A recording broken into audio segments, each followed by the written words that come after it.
Hello. Why don't you come over here and have a seat? Yes, right there. I think you'll find these stools quite comfortable. Some people sit on them all night and never get tired or uncomfortable.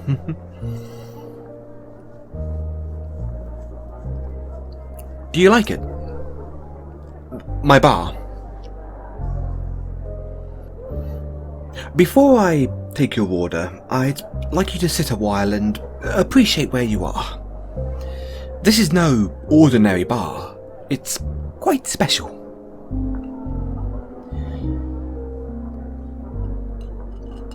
These long counters have served me well. See how the dark marbled wood stretches down the length of the bar?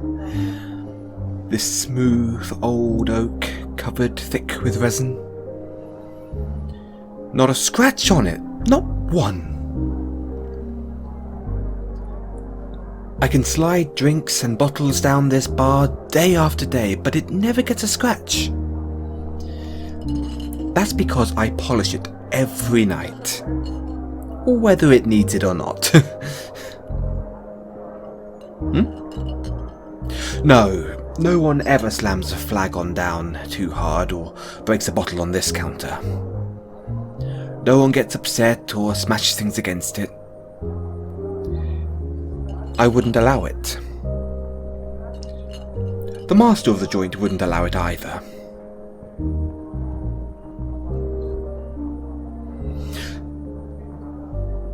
Look up now, above your head. See the rows of glasses hung upside down from the wire racks? Look at how they glitter up there. All fine crystal. That's why they catch the light so beautifully. I once had a customer describe them to me as 1,000 little ladies in shining ball gowns, waiting in lines above my bar for their turn to dance. They'll all get their turn. Wine glasses, liquor glasses, champagne flutes, tall glasses for ale.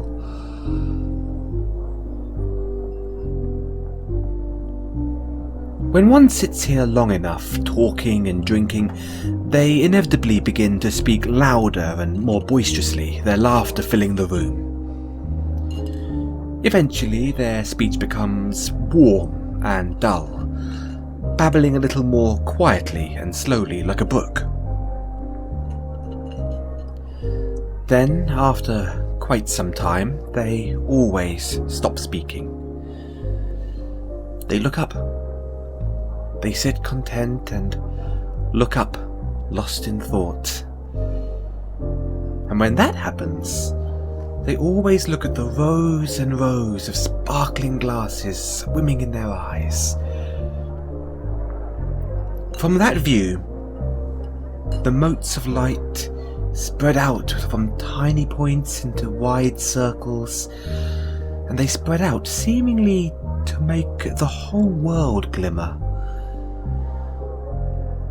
That's the view I hope to give all my customers before they trot off to bed and sleep deep until the sun is high in the sky.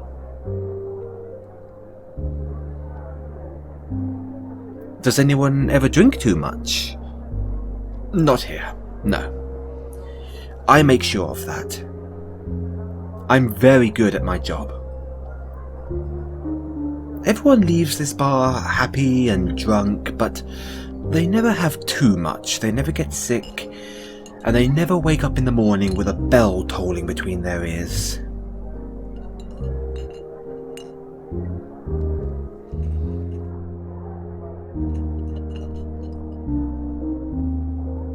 Why not sell them the drinks if they want them?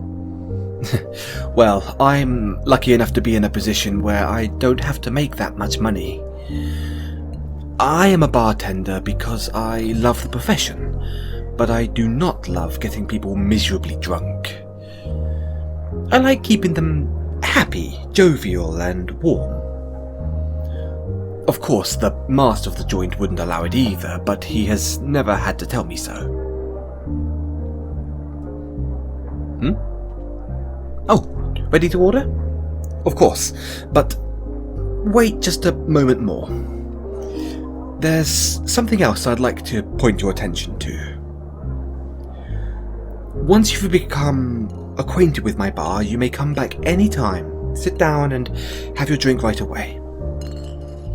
But first, I need you to get comfortable here and be familiar with the place, as if you've been here 100 times. I hope you'll think of it as your favourite bar, your go-to spot. Yes, lastly, look behind me. At the shelves full of bottles. It's a staggering number, isn't it? All these oddly shaped bottles, all these little paper labels with curling text, all the dark, lovely liquids resting inside the knurled or rigid or smooth or sharp-edged glass. It looks like the den of a wizard, an alchemist, no? I'm quite proud of all these bottles. The finest ingredients any bartender could ask for. Infinite variations of any vice a drinker might have. I'm sure I have everything you've ever heard of, and much more that you haven't. And the other ingredients? The ice, the fresh fruits, crisp mint garnishes? Don't worry, the master provides. I never have to worry about the season. Ah, now you seem familiar.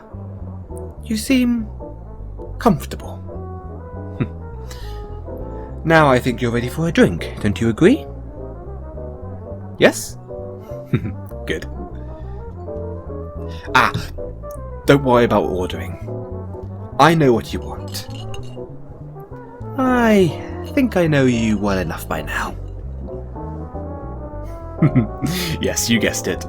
I did want you to get to know my bar, but all that chatter was also so that I could get to know you. The look in your eyes, the way you hold your chin and shoulders, the way you place your legs as you sit and sink into that soft leather cushion. That tells me everything I need to know. First, I'll take a glass from the rack above you. One of those pretty crystal ladies waiting for her dance. A nice tall glass with a long stem, but wide and round at the top. Like a fat orange with the top sliced off. Then, a chunk of ice. Isn't it beautiful? Cut like an orb, it shines like a diamond. Now, I'll pour in this. A refreshing yet warm-bodied sparkling wine. The heart of the drink. And once that's in, some of this liqueur. A lovely concoction from a faraway land, perfect for a cold evening. Yes, isn't it a beautiful shade of red? It colours the drink such deep shades of red and orange as it passes through the light. The flavour it has reminds one of warmer days. And lastly, a small red berry and a miniature slice of orange. Where did I get them? I told you, the master provides. Now, it's ready. Drink up. I think I'll make myself one too. You made that one look awfully good. And there's no one at the bar for you to drink with. Would you like another?